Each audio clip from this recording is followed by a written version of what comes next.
La chaîne Faisons-nous peur a été démonétisée en novembre 2025. Même s'il peut vous arriver de voir des pubs sur les vidéos, aucun revenu publicitaire n'est généré.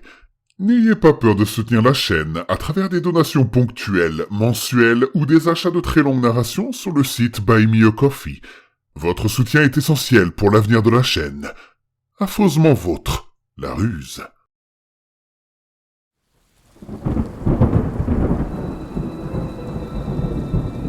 Attention, le contenu de cette vidéo peut heurter la sensibilité des plus jeunes. Vous êtes prévenus. N'ayez pas peur de laisser un pouce bleu, d'activer les notifications et de vous abonner si ce n'est pas déjà fait. Il pense cambrioler une maison vide, mais son effraction tourne au cauchemar.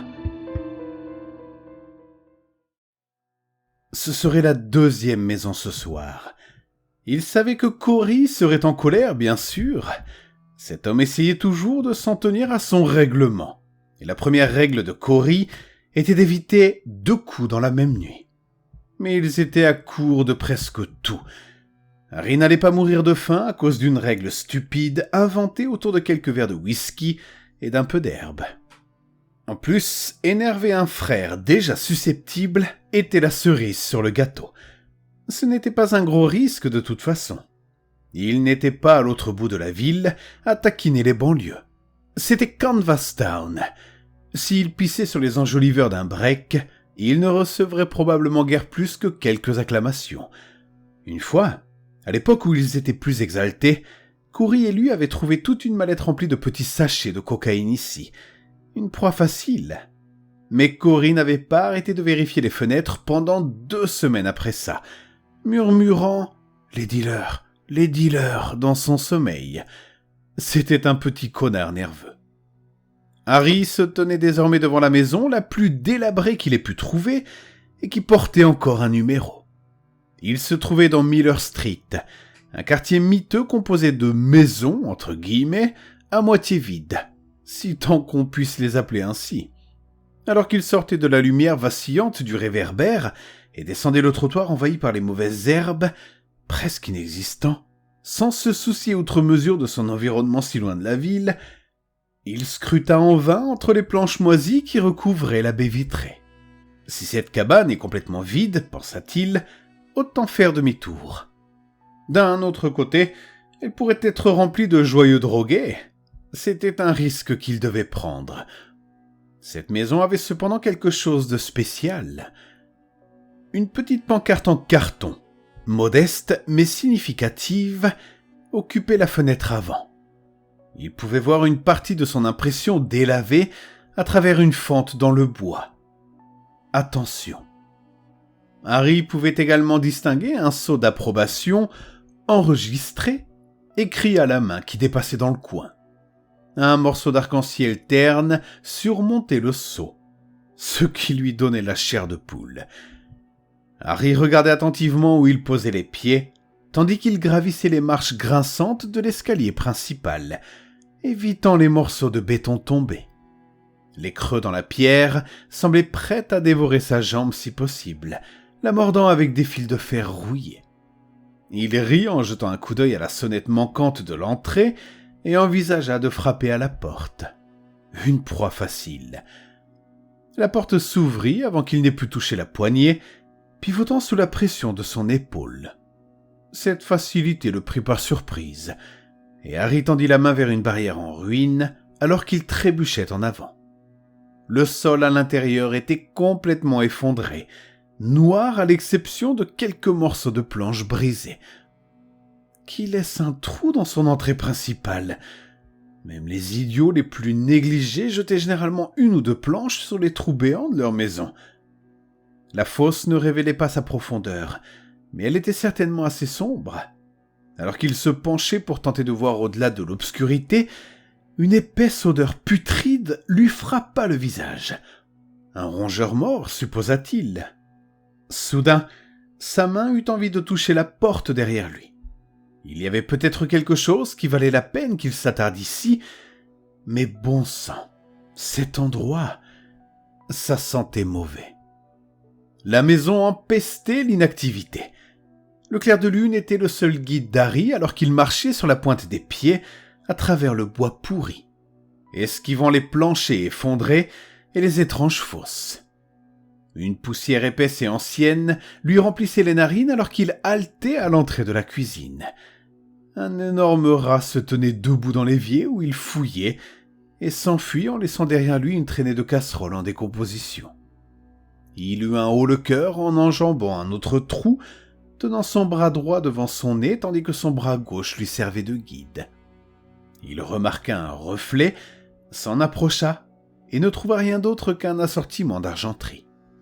Puis, après avoir failli vomir, il fit demi-tour et retourna rapidement dans le hall d'entrée. La cuisine était rance. Il se surprit à regarder avec envie la porte d'entrée suspendue, jetant un coup d'œil à l'air frais à l'extérieur. Il secoua la tête, se reprochant d'être aussi lâche. Cette maison n'était pas si différente des autres dans lesquelles il était allé. Une petite odeur n'allait pas le faire rentrer chez lui la queue entre les jambes. Cory n'arrêterait jamais de rire de lui. Il changea de direction et emprunta le couloir de droite, inspectant chaque pièce sombre au passage. Heureusement, le sol semblait intact ici. Harry commença à s'exciter. Il voyait enfin des signes positifs, des objets qui pouvaient signifier des trésors. La première pièce appartenait à une petite fille ou peut-être à une jeune adolescente.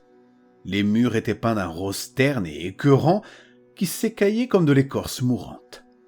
Il pouvait voir 2 ours en peluche encore intacts, un tas de vieux livres et un plateau repas pour micro-ondes en train de pourrir à côté d'une vieille commode. Au centre de la pièce, le plus grand trou jusqu'à présent ouvrait ses mâchoires sombres sous un ventilateur de plafond sans pales. De l'autre côté de la pièce, des barreaux métalliques rouillés entouraient l'intérieur d'une petite fenêtre. Harry savait que le quartier était mal famé, mais il ne put s'empêcher de rire doucement en voyant les barreaux. La pièce suivante ressemblait à la première, à quelques différences près. Cette similitude lui donna un pincement au cœur, sans qu'il sache vraiment pourquoi. Au lieu du rose, les murs étaient peints d'un bleu froid. Des barreaux identiques couvraient une fenêtre tout aussi petite, et les mêmes ours en peluche encombraient la pièce. Il y avait également un trou dans cette pièce, mais il était décentré et situé à droite. Au milieu de la pièce se trouvaient au moins 10 lits de camp entassés, chacun recouvert de moisissures et infecté d'insectes. Combien d'enfants ces idiots avaient-ils ? Il fixa le trou noir pendant un moment avant de continuer son chemin dans le couloir. Les 2 dernières portes ont dû être enfoncées, la dernière n'existait pas.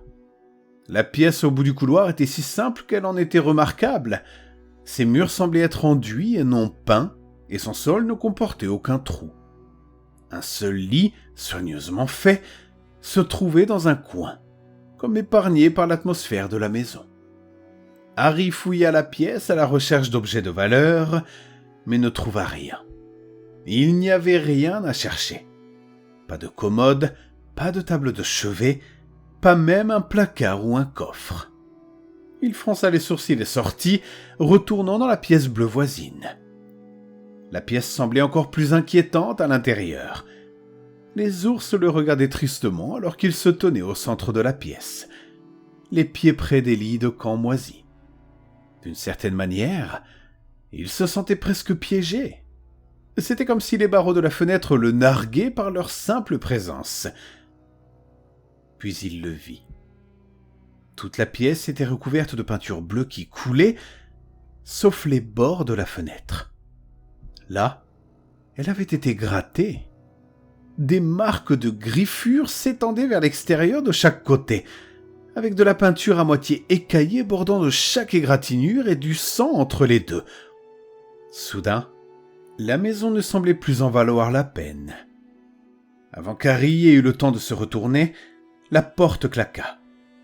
Il hurla et se retourna, se précipitant vers le bois et frappant du poing contre la porte. La serrure avait été cassée lorsqu'il avait enfoncé la porte, et maintenant quelqu'un la maintenait fermée contre lui. Il pouvait la sentir céder un peu à chaque coup avant de claquer contre son cadre. « Hé !» rugit-il, essayant maintenant d'enfoncer la porte avec son épaule.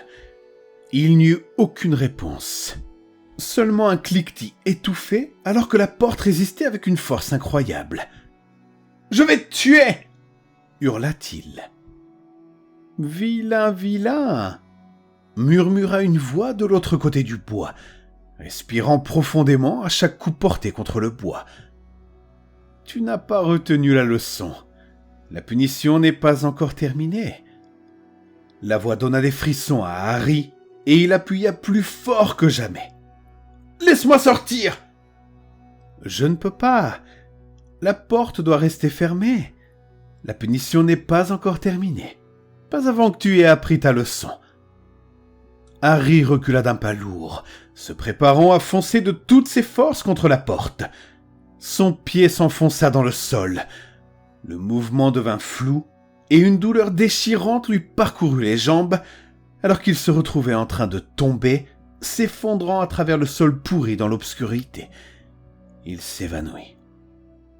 Lorsqu'Harry ouvrit les yeux, la première chose qu'il fit fut de sortir son briquet. Furieux et désespéré, il appuya 3 fois sur le bouton avant que le dispositif ne délivre sa flamme. Il aurait préféré qu'il ne le fasse pas. Il se trouvait dans une sorte de sous-sol. Il n'y avait ni fenêtre ni porte. Tout ce qu'il pouvait voir au-delà des ombres, c'étaient des formes étranges et des piles de bois. Il essaya de se retourner, tordant son corps pour inspecter les environs, mais ses jambes refusaient de coopérer. Sa jambe était gravement déplacée. Un morceau blanc et lisse de son fémur dépassait d'un côté, tandis que l'autre était transpercé par un morceau de plancher pointu ou quelque chose du genre. Il ne pouvait pas regarder assez longtemps pour le déterminer. Harry gémit et se retourna sur le ventre, faisant glisser le briquet pendant qu'il bougeait. Au-dessus, il pouvait voir le trou d'origine de la chambre du garçon. En dessous, se trouvait la silhouette sombre d'un monticule obtus, un tas de petits corps à peine décomposés. Des petits garçons semblaient le fixer, leurs orbites vides le suppliant de mettre fin à leur punition, de les laisser enfin sortir de la pièce où ils se décomposaient. Harry gémit et se retourna, incapable de regarder plus longtemps. Il pouvait maintenant voir le deuxième tas de corps, juste sous le contour flou du trou de la chambre de la fille.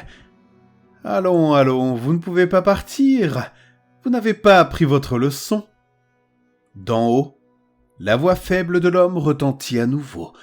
Son charme délicat et routinier résonna dans le nouvel abîme d'Harry, tandis que le bruit d'une porte qui se refermait lentement ponctuait son dialogue. La punition ne fait que commencer.